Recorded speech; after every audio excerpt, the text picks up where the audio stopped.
Hello అందరికీ, అందరు ఎలా ఉన్నారు? బాగున్నారా? మీకు చూస్తే అర్థమై ఉంటుంది. ఇది వచ్చేసి గ్లాస్ స్టవ్ అండి. మొత్తం పగిలిపోయింది. మేము ఈ స్టవ్ తీసుకొని 6 ఇయర్స్ అవుతుంది. నేను మార్నింగ్ లేవగానే టీ పెట్టి బ్రష్ చేద్దామని వెళ్ళిపోయాను. మళ్ళీ టీ అయిందేమో చూద్దామని వచ్చేసరికి పైప్ దగ్గర మొత్తం ఇట్లా మంట వచ్చేస్తుంది. అది ఎప్పుడు లీక్ అయిందో నాకు తెలీదు. వచ్చి చూసేసరికి మంట అనేది వస్తూనే ఉంది పైప్ దగ్గర. నేనేం భయపడకుండా ఫస్ట్ వెళ్ళి గ్యాస్ ఆఫ్ చేసా. ఆఫ్ చేయగానే మంట అనేది కూడా ఆఫ్ అయిపోయింది. ఆఫ్ చేసి కొంచెం దూరం వచ్చి నిల్చున్నా. సౌండ్ వచ్చి స్టవ్ అనేది మొత్తం గ్లాస్ అనేది పగిలిపోయింది. సైడ్కి మొత్తం గ్లాస్ మొత్తం విరిగిపోయి కింద కూడా పడ్డాయి చిన్న చిన్న పీసెస్.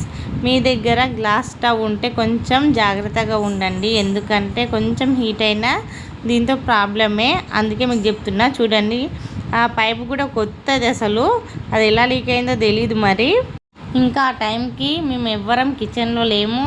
అండ్ అది మంట వచ్చి ఆఫ్ చేయగానే ఆఫ్ అయిపోయింది, లేదంటే లీక్ అయితే చాలా ప్రాబ్లం అవుతుండే. చూడండి ఎలా విరిగిపోయింది ఆ గ్లాస్ స్టవ్ మొత్తం.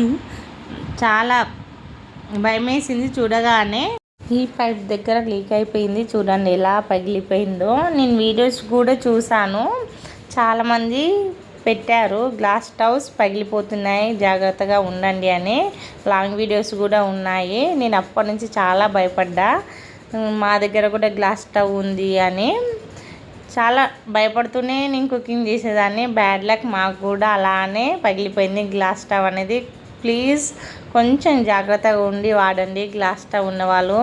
మేము స్టీల్ దానికి చేంజ్ అయిపోయాము. గ్లాస్ స్టవ్ అనేది వద్దు అని ఫిక్స్ అయిపోయాము.